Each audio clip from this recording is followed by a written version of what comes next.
बहुत बड़ी अनुरोध अच्छे ओहरे ओहरे गाले कहछन तो तांकर अनुरोध रक्षा करके बोल प्रेम से राधे श्याम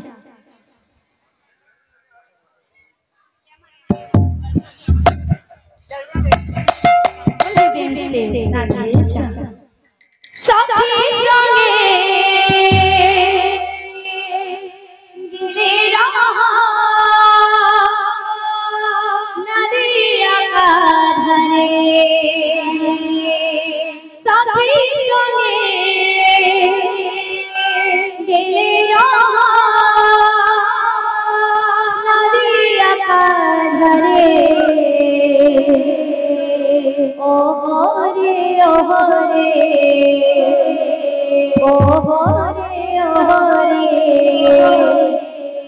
नागारे टाणारान सरे ओ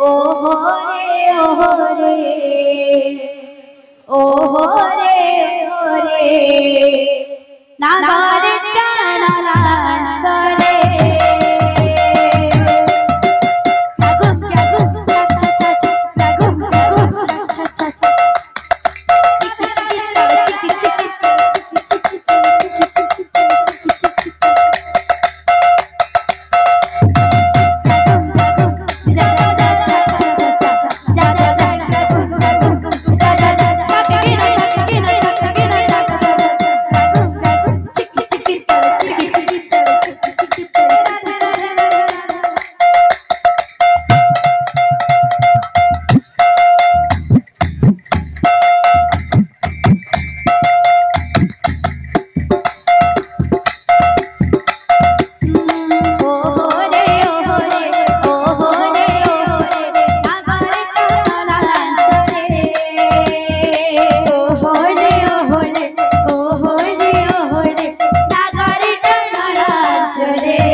भक्त मन